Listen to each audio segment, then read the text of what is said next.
Die Kieler Woche Windjammerparade.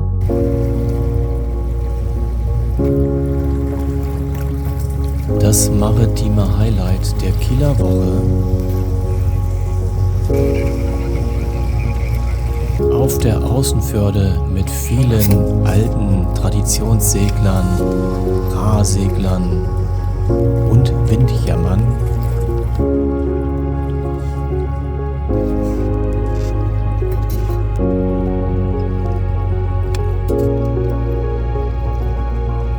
Mit unserem kleinen Katamaran unter blauem Himmel und viel Sonne. Mit dem NACRA 570 zur Kieler Woche Windjammerparade.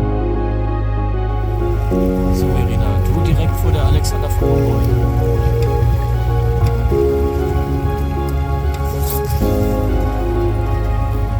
Aus Freude am Segeln mit einem Katamaran zur Windjammerparade der Kieler Woche in der Kieler Innenförde und Kieler Außenförde bei Sonnenschein und leichter Brise. Cut-Segeln in einem NACRA 570. Komm mit, sei dabei. Faszination Segeln. Jetzt der Teil Nummer 2. Im ersten Teil sind wir ja rein in die Innenförde mit unserem Katamaran, haben uns dann angeschaut, wie die Startblöcke besetzt wurden, wie ganz vorne die Gorch Fock langsam ihre Segel hochsetzte und dann langsam in Fahrt geriet. Dann sind wir aus der Innenförde rausgesegelt und sind jetzt in der Außenförde. Jetzt wird das Feld so ein bisschen weiter, verstreut sich ein bisschen. Bis Tonne 5 oder bis Tonne 6 wird die Parade jetzt gehen. Und wir sind jetzt mitten im Feld und gucken uns so allerhand von diesen alten, wunderschönen Booten an. Alles bei ganz ruhigem Wetter. Der Wind kommt ja aus der Förde, sodass alle Segler, insbesondere die Rahsegler, da ihre Segel gut setzen konnten. Und das wirklich ein traumhaftes Bild war.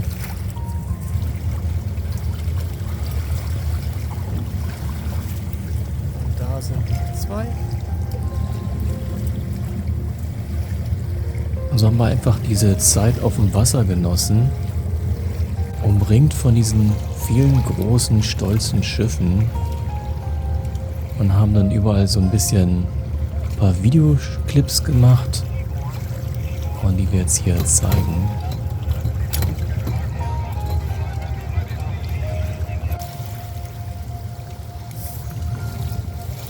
Gab dann noch moderne Boote, die mit dabei waren. Oben blende ich so den Track ein, den wir abgesegelt sind. Der schwarze Anteil dann vom Pfad ist immer die Strecke für die Dauer von 1 Stunde.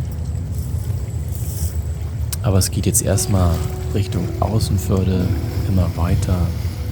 Hier neben der Alexander von Humboldt, wohl das zweitbekannteste Schiff auf der Parade nebst der Gorch Fock.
Nebenbei ließen wir mal das Funkgerät laufen, also auf Kanal 11.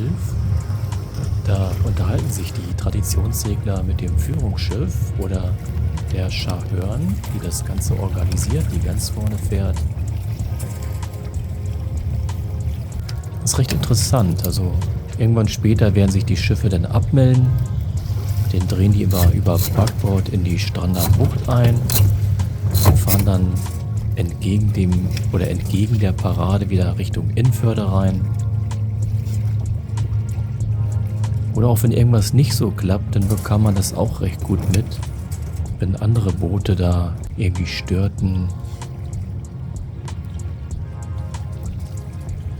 Aber es war wirklich ganz seichter Wind, nur man sieht es an den Segeln, dass die kaum irgendwie ausgebeult sind. Also viele fuhren nebenbei mit Maschine.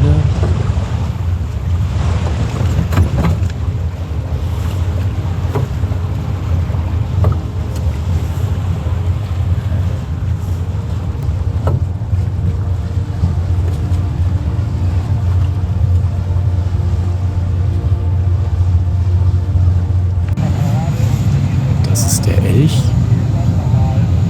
War mal ein Eisbrecher. Gehört jetzt zum Museumshafen.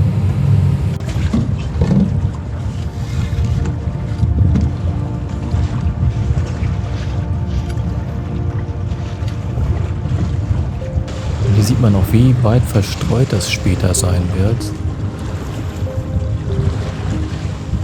So nah ran kommst du doch gar nicht, ne? Mit den Windhutzen sieht auch schön aus. Diese weißen Windhutzen.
Wir haben mal wieder ein bisschen Wind für ein bisschen was Rasanteres an Fahren und fahren jetzt Höhe wieder Richtung letztes Feld von der Parade. Das ist nämlich da jetzt so.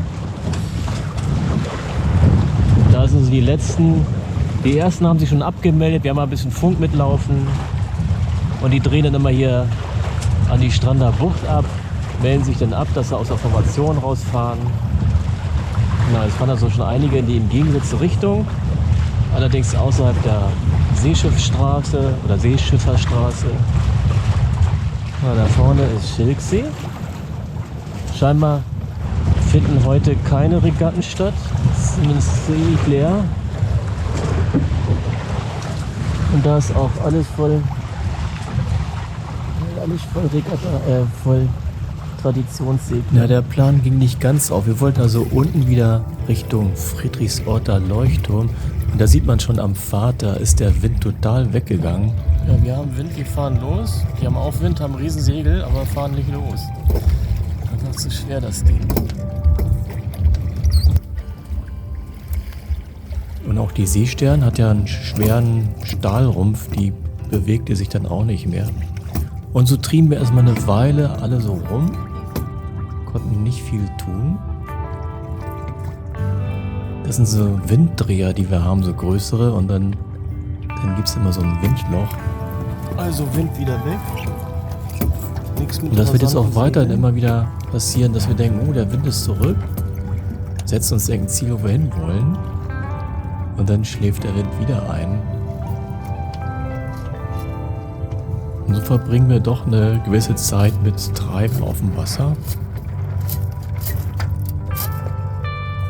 Aber wir haben ja ein tolles Programm. Wir können also die großen Rahsegler weiterhin betrachten.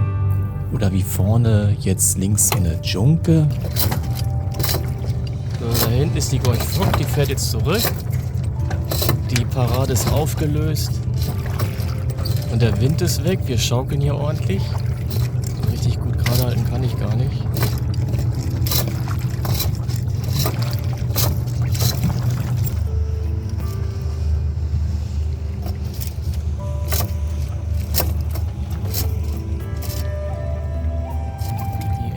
Data bei Leichtwind, und da kommt der nächste, und hier kommt die Seestern. Die hat aber Motor angemacht, die ist nämlich relativ schnell. Die fährt gleich hier durch Seck durch bei uns. Schön imposant, wie die da diese vielen Segel an diesen einen Mast hängen. Also 5 Segel hängen an einem Mast und hinten noch ein Basan mit 2 weiteren Segeln.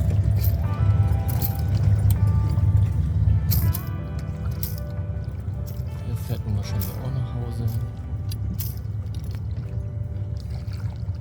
Ist wahrlich sehr, sehr hübsch. Mit fast komplett klarsichtigem Gennaker. Es ist einfach kein Wind. Wenn das Gennaker so, oder wenn der Gennaker so einfällt. Ja, der hatte so ein wunderbar klarsichtiges Vorsegel. Und das war so ein ganz leichtes. Und da sahen wir dann auch mal Wind komplett weg, dann fiel das sofort ein. Dann kam mal wieder ein bisschen Wind auf, dann rollte sich das aus, aber mehr passierte da auch nicht. Jetzt haben wir wieder so ein bisschen ganz, ganz schwachen Wind, also wir können uns zumindest fortbewegen. Aber an schnellem Fahren mit dem Cut ist nicht zu denken erstmal. Lass uns mal zum Hafen.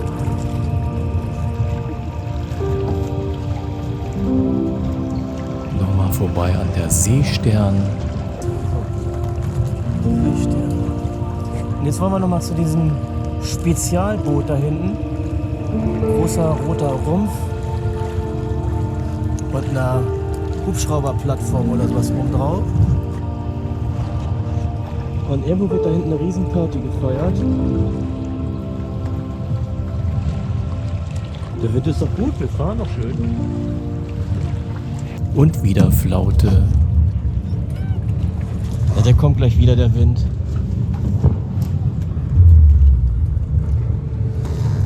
Und die Seestern bewegt sich auch ein kleines bisschen wieder. Und die Parade, die findet da hinten statt. Und ich habe mich dann ins Trapez gehangen, dann kann ich so schön unter der Vorsegel durchgucken unten. Ach, das Partyboot ist da dieses weiß-schwarze Fährschiff, ne?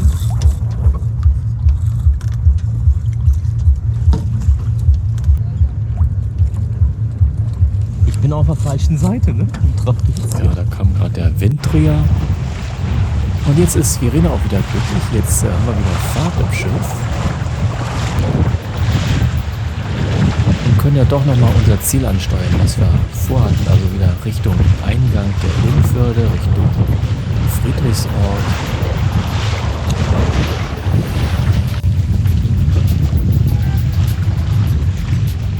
Ein bisschen mehr Wind haben wir wieder. Vielleicht haben wir noch Glück auf ein bisschen schnellere Fahrt.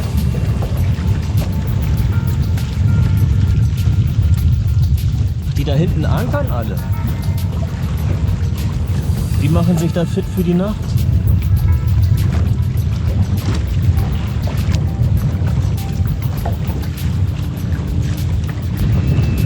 Unser war hoch, pfeilschnell, wenn der Wind ausreichend ist. Aber heute wird es nicht dazu kommen, dass wir hier so rasant fahren.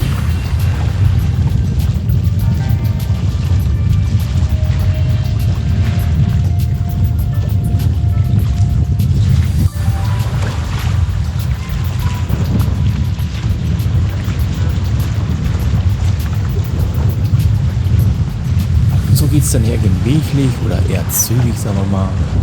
Haben wir so ein bisschen hin und her in der Strander Bucht.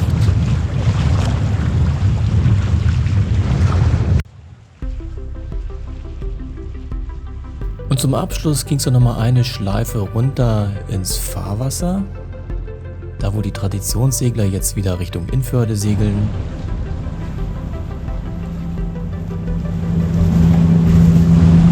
Jetzt gibt's Welle.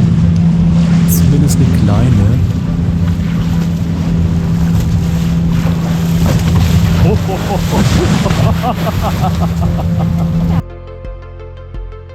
Drei kleine Wellen.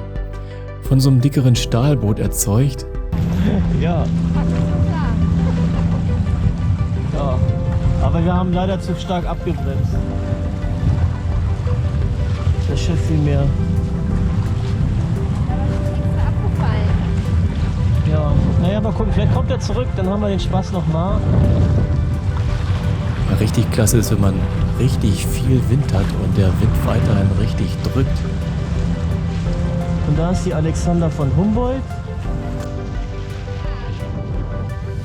Und da wollte ich dann zum Schluss noch einmal hin, zum Abschluss einmal neben die oder um die Alexander von Humboldt rum. Ja, ja, hinter dem. Also ganz klar hinter dem, ja. Halt erst drauf zuhalten, ein bisschen, weil der ist langsam. Also, ich denke mal, wenn du jetzt, du kannst aber noch abfallen. Genau.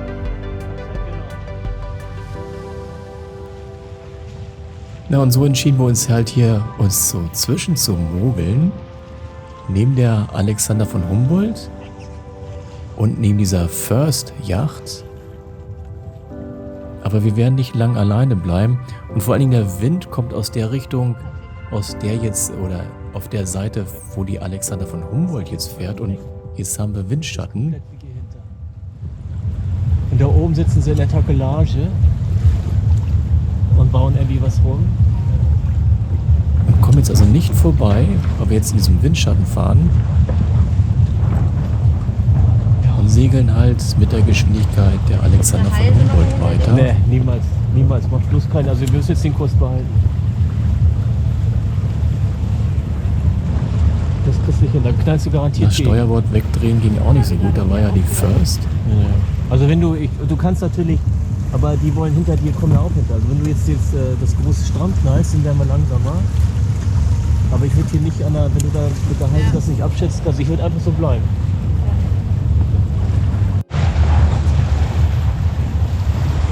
So, wir haben jetzt hier uns reinmanövriert in so einem Tunnel. Da kommen wir nicht mehr raus. Ihm hier können wir nicht vorne rumfahren. Haben die gleiche Geschwindigkeit wie der große. Und neben uns ist die First.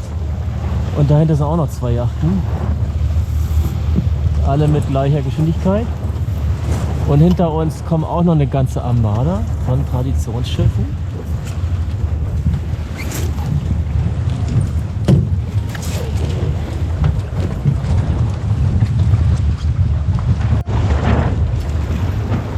Ich würde aber, da hast du auch noch die Dela. Ich würde hier nicht große Kursänderungen machen, weil wenn das Boot erstmal anfängt, irgendwas zu machen, du kriegst das ja nicht mehr zum Stehen. So, Verena, du direkt vor der Alexander von Humboldt.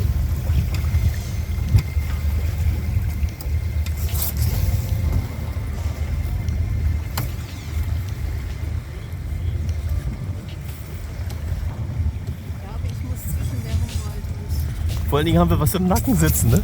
Das ist, da haben wir die im Nacken.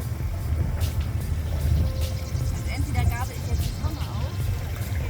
Nee, warte mal, und die auch. Also wir sind ja parallel fahren wir hier. Einmal die, da sind zwei Yachten. Hinter uns ist eine Yacht, die sich hier irgendwie durchmogeln will. Und dann der große hier.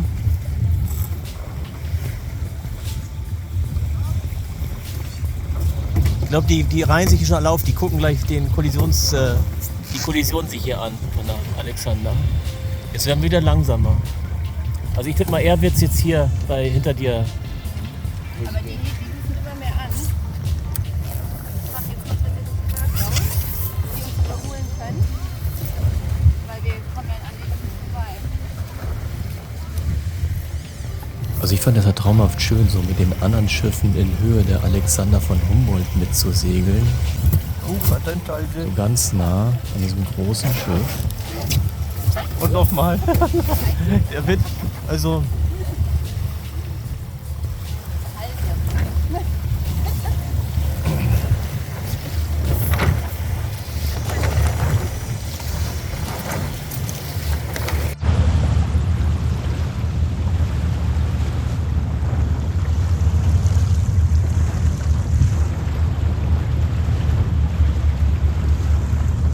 Das macht er jetzt auch. Jetzt geht darum. Er hat gemerkt, dass wir uns hier unwohl fühlen.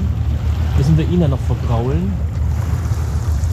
Das sieht aber auch schön aus hier mit seinem schönen Gennaker mit. Den hat nicht schwierig. Da ist um mit Bergesack oder Alexander von Humboldt.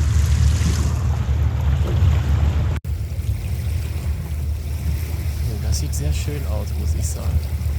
So eine moderne First. Vor so einem alten. Und dann haben wir halt zugesehen, dass wir so ein bisschen Distanz von den anderen Schiffen bekommen und sind immer weiter aus dem Kurs rausgegangen. Es sollte dann so langsam wieder zurück in unseren Hafen gehen. Hier kommt die Küstenwache da. Ist gerade eine schöne Distanz. Wie schiebt sich der da hier vor? Ich glaube, die wollen unbedingt daneben fahren, ne? Unbedingt daneben bleiben. In gehobener Geschwindigkeit zurück nach Strande. Da liegt ja der Cut bei uns am Strand.